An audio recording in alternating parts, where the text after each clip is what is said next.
Continuando nossos estudos sobre os fundamentos químicos da vida, nós vamos começar a estudar os compostos orgânicos, que são substâncias formadas por átomos de carbono em sua principal composição química, né? Mas nós também temos hidrogênio, oxigênio, nitrogênio, o famoso chão.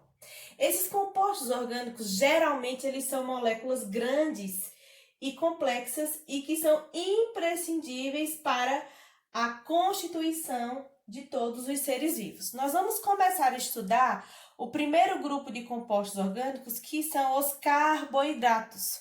Os carboidratos também podem ser chamados de glicídios, que nós até já estudamos em sala, os glicídios, que são justamente os monossacarídeos presentes nas membranas celulares. Então, os carboidratos também podem ser chamados de glicídios ou de hidratos de carbono, por apresentarem carbono em sua composição. Os carboidratos são os principais compostos energéticos, que a gente vai chamar também de combustíveis celulares, ou seja, a fonte de energia que as células usam para realizar as atividades metabólicas são os carboidratos. São conhecidos popularmente como açúcares pelo fato de, em sua maioria, apresentarem um sabor doce, adocicado. A maior parte da energia utilizada pelos seres vivos é oriunda dos carboidratos, ou seja, principal fonte de energia, glicose. Os vegetais armazenam os carboidratos na forma de amido, que é uma molécula muito grande de carboidrato, e os animais na forma de glicogênio. Esse carboidrato fica armazenado no corpo dos animais. É muito importante lembrar disso aqui, essa informação é muito importante.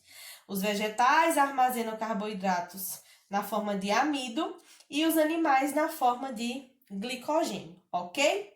Nem todos os carboidratos apresentam função energética, como a gente já viu aqui no caso dos glicídios que estão presentes nas membranas celulares. Alguns são componentes estruturais dos seres vivos, por exemplo, as plantas, nas celuloses e nos fungos também na estrutura do micélio.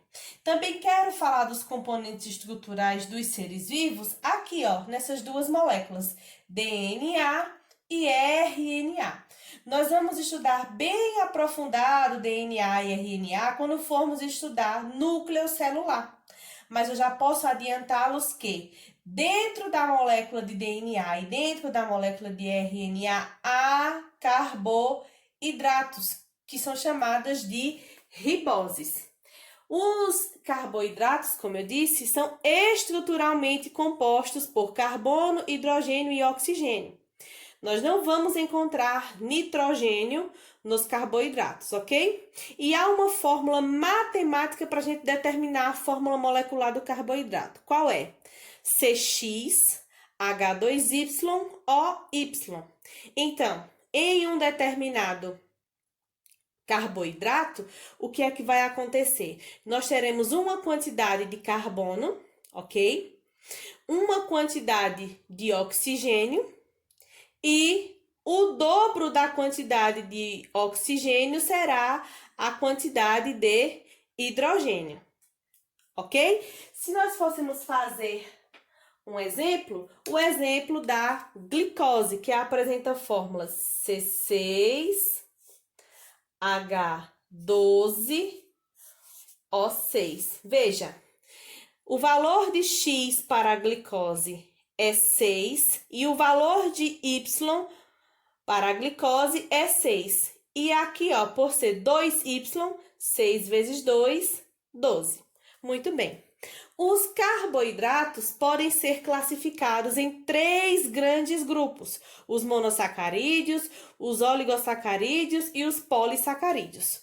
Os monossacarídeos são compostos de apenas uma unidade estrutural de carboidrato e são os principais recursos energéticos para as nossas células. Exemplo, glicose, frutose, galactose, ou seja, é apenas uma unidade estrutural, apenas uma molécula já forma esse carboidrato.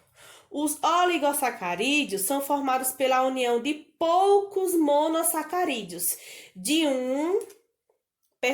2 até 20, certo? Então, se esse carboidrato aqui tiver de 2 até 20 monossacarídeos, ele é um oligosacarídeo. Os mais comuns são os disacarídeos, que são 2 moléculas de monossacarídeo juntas formam um disacarídeo. Exemplos: sacarose, que é a união de uma molécula de glicose mais uma molécula de frutose. E a lactose, que é a união de uma molécula de glicose com uma molécula de galactose. Lactose e sacarose são disacarídeos, mas o grupo dos oligosacarídeos vão da união de 2 até 20 monossacarídeos. E por último, nós temos os polissacarídeos, que são compostos pela união de diversos monossacarídeos. Mais de 20 monossacarídeos vão ser considerados polissacarídeos. Esses polissacarídeos formam moléculas de carboidratos grandes, moléculas, quimicamente falando, moléculas pesadas. Exemplos: amido, que é a reserva de carboidrato dos vegetais, glicogênio, que é a reserva de carboidrato dos animais, a celulose, que é a base estrutural das plantas, e a quitina, que é o carboidrato que forma parte da carapaça dos insetos, dos artrópodes, ok? Então, os carboidratos é o primeiro grupo dos compostos orgânicos.